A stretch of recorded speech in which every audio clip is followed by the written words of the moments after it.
ജനുവരി 21, 2022 കടിയപ്പട്ടണം, കന്യാകുമാരി. ആ ദിവസം ഉച്ചസമയം ഒരു 1:15 വീട്ടിന് വെളിയിൽ കളിക്കുകയായിരുന്ന 4 വയസ്സുകാരനായിട്ടുള്ള ജോഹൻ ഋഷിയെ അമ്മ ശ്രീജ ഭക്ഷണം കഴിക്കാനായിട്ട് വീട്ടിനുള്ളിൽ നിന്നും വിളിക്കുകയാണ്. ആ അമ്മ വീട്ടിനുള്ളിൽ നിന്നും ഒരുപാട് തവണ അവൻ്റെ പേരെടുത്ത് വിളിച്ചിട്ടും അവൻ വിളി കേട്ടില്ല.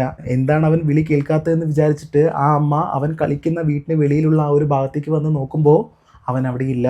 വീട്ടിന് വെളിയിൽ കളിച്ചുകൊണ്ടിരുന്ന മകനെ പെട്ടെന്ന് കാണാതായപ്പോൾ ആ അമ്മയുടെ മനസ്സിൽ ഒരു പരിഭ്രമം വന്നുവെങ്കിലും കാര്യമായിട്ട് പേടിച്ചിട്ടൊന്നും ഉണ്ടായിരുന്നില്ല. കാരണം ആ ചുറ്റുമുള്ളതെല്ലാം തന്നെ അവരുടെ ബന്ധുക്കാരാണ്, അവർക്ക് നല്ല രീതിയിൽ അറിയുന്ന നാട്ടുകാരാണ്, അയൽവക്കാരാണ്. അതുകൊണ്ട് തന്നെ മകന് പ്രത്യേകിച്ചൊന്നും സംഭവിച്ചിട്ടില്ല എന്ന് ആ അമ്മ ഉറച്ച് വിശ്വസിച്ചിട്ടുണ്ടായിരുന്നു. ആ 4 വയസ്സുകാരൻ കൂടി വന്നാൽ എവിടം വരെ പോകും? വീടിന് തൊട്ടടുത്തുള്ളൊരു വീട്, അതല്ലെങ്കിൽ അതിനപ്പുറത്തുള്ളൊരു വീട്, അതിനപ്പുറത്തേക്ക് അവന് പോകാനായിട്ട് കഴിയില്ല. തീർച്ചയായിട്ടും പേടിയുണ്ടാവും. അത്രേ അവന് പ്രായമായിട്ടുള്ളൂ. ഇത് മനസ്സിൽ വിചാരിച്ച് ആ വീടിന് തൊട്ടടുത്തുള്ള എല്ലാ വീടിൻ്റെയും ഇടവഴിയും ഇടുക്കും മൂലയും എല്ലാവിടെയും പോയി നോക്കി. പക്ഷേ അവിടെയൊന്നും ജോഹൻ ഉണ്ടായിരുന്നില്ല. സ്വാഭാവികമായിട്ടും ആ അമ്മയുടെ മനസ്സിൽ പേടി വന്നു തുടങ്ങി.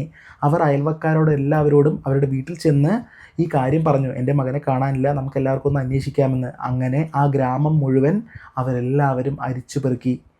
യാതൊരു ഫലവും ഉണ്ടായില്ല.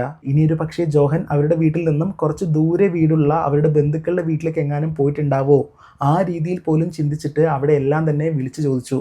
അവരെല്ലാവരും പറഞ്ഞ മറുപടി ഇവിടെ ജോഹൻ വന്നിട്ടില്ല എന്നാണ്. ജോഹൻ എന്ന 4 വയസ്സുകാരനെ കാണാനില്ല എന്നുള്ള വാർത്ത വളരെ പെട്ടെന്ന് സ്പ്രെഡ് ആയതുകൊണ്ട് തന്നെ ഒട്ടുമിക്ക ആളുകളും, ആ ഗ്രാമത്തിലെ ഒട്ടുമിക്ക ആളുകളും അവരുടെ ആ വീട്ടിലേക്ക് ഓടി വന്നു. 4 വയസ്സുകാരൻ ജോഹന് യഥാർത്ഥത്തിൽ എന്താണ് സംഭവിച്ചത്? ഒരു സ്ത്രീക്ക് ഇത്തരത്തിൽ ഈ രീതിയിൽ ക്രൂരത ചെയ്യാൻ കഴിയുമോ എന്ന് തോന്നിപ്പോകുന്ന, നമ്മൾക്കൊരിക്കലും അക്സെപ്റ്റ് ചെയ്യാൻ പറ്റാത്ത ഒരു കേസിനെ കുറിച്ചാണ് നമ്മൾ നോക്കാനായി പോകുന്നത്.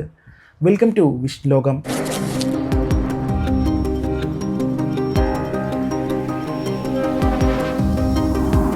കന്യാകുമാരിയിലെ കടിയപ്പട്ടണം എന്ന് പറയുന്ന മുക്കുവ ഗ്രാമത്തിൽ ജീവിച്ചു വരുന്ന വ്യക്തിയാണ് 35 വയസ്സുള്ള John Richard. John Richard Saudi അറേബ്യയിലാണുള്ളത്. അവിടെ ഒരു മത്സ്യത്തൊഴിലാളിയായിട്ടാണ് അദ്ദേഹം ജോലി ചെയ്യുന്നത്. എന്നാൽ ഇവിടെ നാട്ടിൽ കടിയപ്പട്ടണം എന്ന ഗ്രാമത്തിൽ ജോൺ റിച്ചാർഡിന്റെ ഭാര്യയായിട്ടുള്ള 31 വയസ്സുകാരിയായ ശ്രീജയും മകനായിട്ടുള്ള 4 വയസ്സുകാരൻ ജോഹൻ, പിന്നെ ജനിച്ച് 2 മാസം മാത്രം പ്രായമുള്ള ഒരു പെൺകുഞ്ഞും, ഇവർ നാട്ടിലാണ് ജീവിക്കുന്നത്. സാഹചര്യം ഇങ്ങനെ മുന്നോട്ട് പോയിക്കൊണ്ടിരിക്കുന്ന സമയത്താണ് ഞാൻ ഇൻട്രോയിൽ പറഞ്ഞ കാര്യങ്ങളെല്ലാം തന്നെ സംഭവിക്കുന്നത്. 4 വയസ്സുകാരൻ ജോഹനെ കാണാത്തത് കൊണ്ട് തന്നെ ആ ഗ്രാമത്തിലെ എല്ലാ ജനങ്ങളും എല്ലാ സ്ഥലത്തും പോയിട്ട് അന്വേഷിക്കാനായി തുടങ്ങി. പക്ഷേ എങ്ങനെയൊക്കെ അന്വേഷിച്ചിട്ടും യാതൊരു തുമ്പും ലഭിച്ചില്ല. സൂര്യൻ മറഞ്ഞ് രാത്രിയായി, ഇരുട്ടിത്തുടങ്ങി. ജോഹൻ ഇപ്പോഴും വീട്ടിലേക്ക് തിരികെ വന്നിട്ടില്ല. അവനെ കണ്ടെത്താനായിട്ട് കഴിഞ്ഞിട്ടുമില്ല.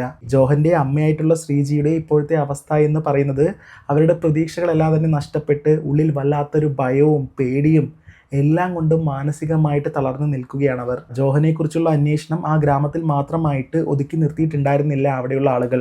ജോഹൻ്റെ ഫോട്ടോ വാട്സപ്പ് വഴിയും ഫേസ്ബുക്ക് വഴിയും നല്ല രീതിയിൽ പ്രചരിപ്പിക്കാനായി തുടങ്ങി.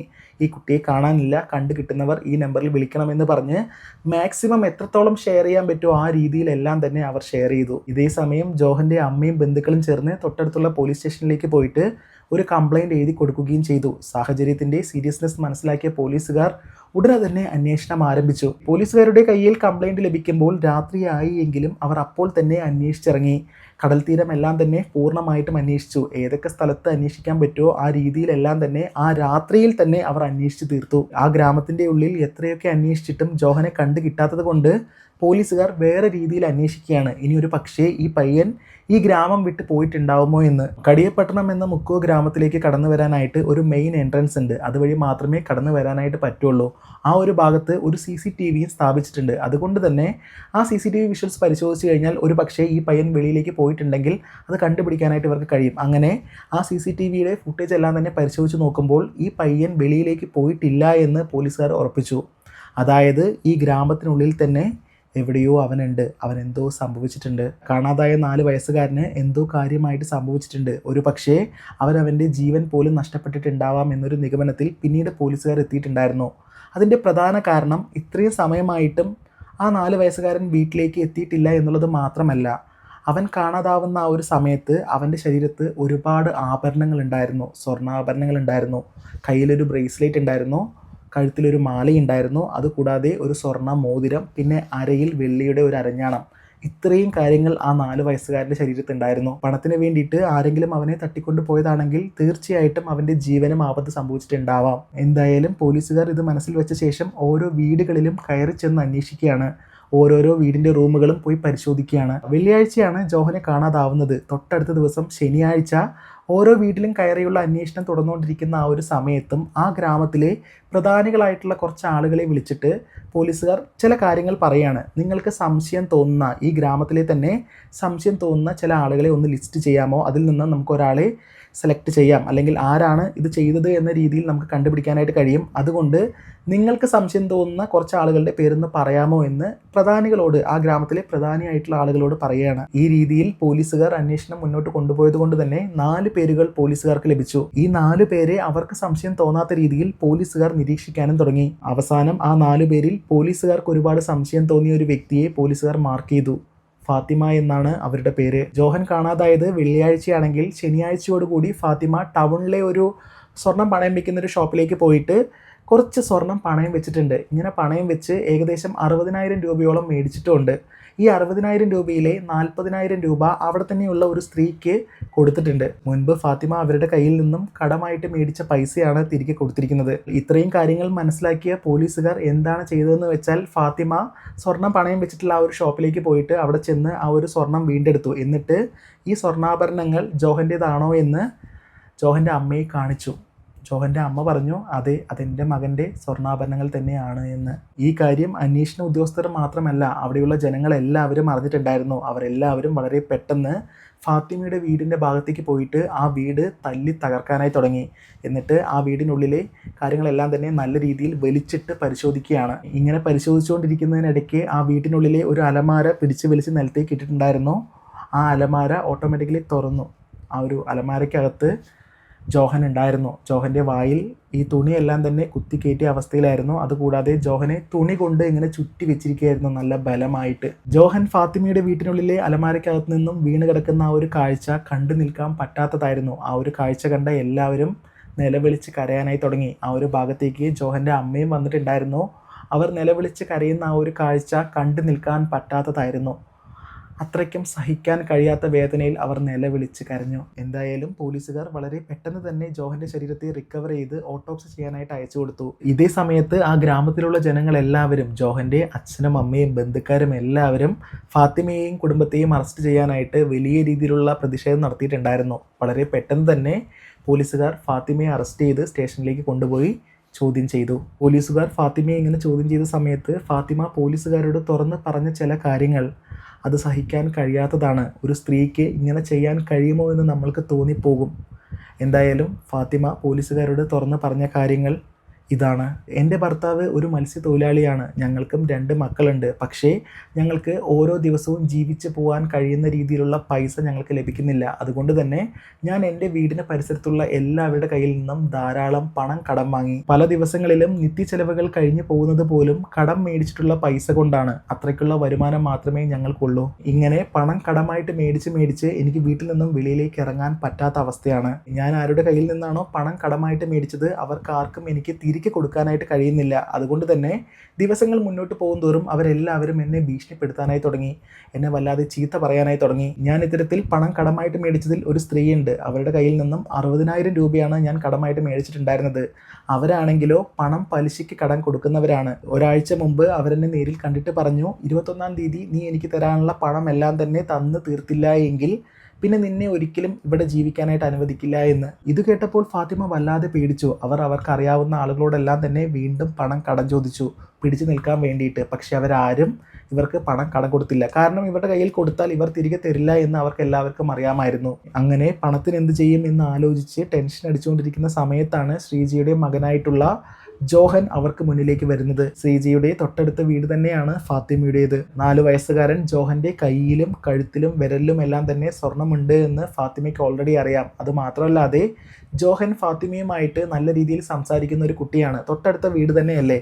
അതുകൊണ്ട് ഫാത്തിമ പെട്ടെന്ന് ചിന്തിക്കുകയാണ്, ജോഹൻ്റെ കയ്യിലും കഴുത്തിലുമുള്ള സ്വർണമെല്ലാം തന്നെ മോഷ്ടിക്കാമെന്ന്. അങ്ങനെ വീട്ടിന് വെളിയിൽ കളിക്കുകയായിരുന്ന ജോഹനോട് ഓരോരോ കാര്യങ്ങൾ സംസാരിച്ച് ഫാത്തിമയുടെ വീട്ടിനുള്ളിലേക്ക് കൊണ്ടുപോയി ഫാത്തിമ. എന്നിട്ട് അവന് കഴിക്കാനായിട്ട് സ്നാക്സ് എല്ലാം തന്നെ കൊടുക്കാമെന്ന് പറഞ്ഞ് ഫാത്തിമയുടെ മടിയിലേക്ക് ഇരുത്തിയിട്ട് അവന് സ്നാക്സ് ഇങ്ങനെ കയ്യിൽ കൊടുത്തു. അവനിത് ഇങ്ങനെ കഴിച്ചുകൊണ്ടേ ഇരിക്കുകയായിരുന്നു. അപ്പോഴാണ് ഈ ജോഹൻ അറിയാതെ കഴുത്തിലെ മാല പതിയെ അഴിച്ചെടുക്കാമെന്നാണ് ഫാത്തിമ വിചാരിച്ചത്. അങ്ങനെ മാല പതിയെ അഴിക്കാനായിട്ട് ശ്രമിക്കുന്നതിനിടെ പെട്ടെന്ന് ജോഹൻ അത് മനസ്സിലായി.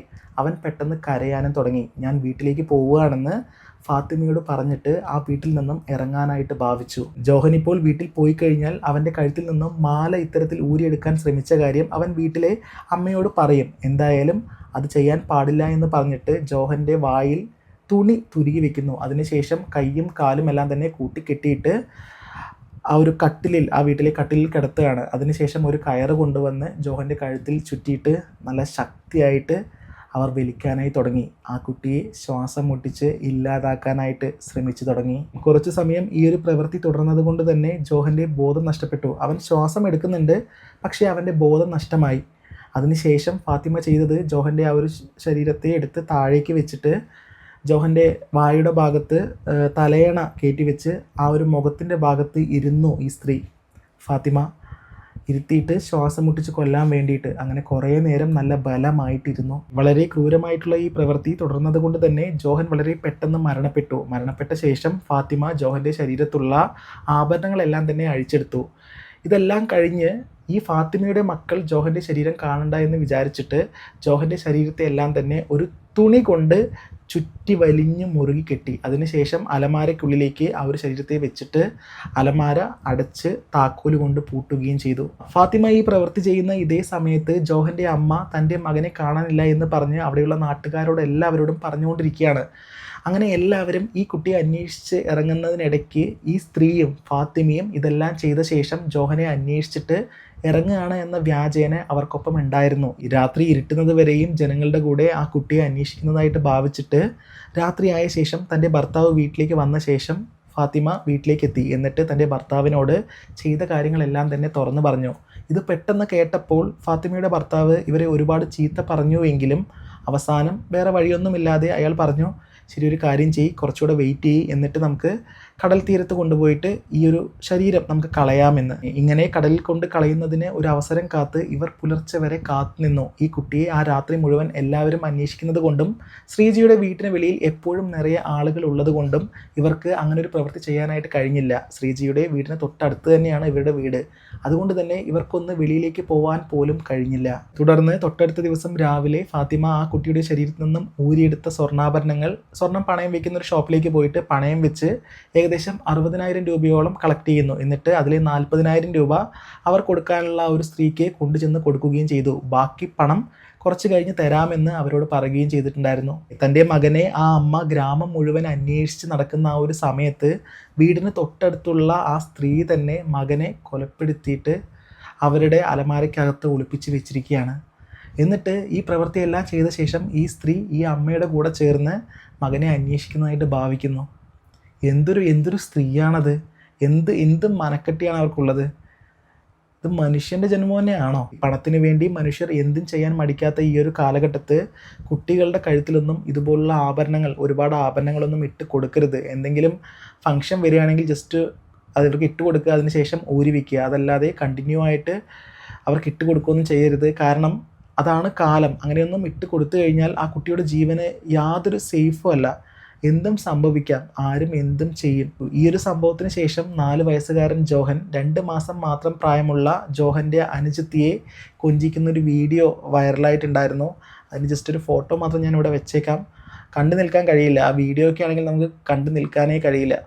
അത്രയും വേദനിപ്പിക്കുന്ന ഒരു കാര്യമാണ്. എന്തായാലും ഈ വീഡിയോ നിങ്ങളുടെ പ്രിയപ്പെട്ടവർക്ക് അയച്ചു കൊടുക്കുക. ഒരു പക്ഷേ ഈ വീഡിയോയിലെ കാര്യങ്ങൾ കണ്ടു കഴിഞ്ഞാൽ അവർക്ക് സംഭവിക്കാൻ പോകുന്ന ഒരു അപകടത്തിൽ നിന്നും ഒരു പക്ഷേ അവർക്ക് രക്ഷപ്പെടാനായിട്ട് കഴിയും. ഞാൻ മുമ്പും പറഞ്ഞതുപോലെ ഓരോ കേസുകളും ഓരോ പാഠമാണ്. ഈ കേസുകളിൽ നിന്നെല്ലാം തന്നെ പല കാര്യങ്ങളും നമ്മൾ മനസ്സിലാക്കേണ്ടതുണ്ട്, അത് പ്രാവർത്തികമാക്കേണ്ടതുണ്ട്. മറ്റൊരു വീഡിയോ ആയിട്ട് വീണ്ടും കാണാം.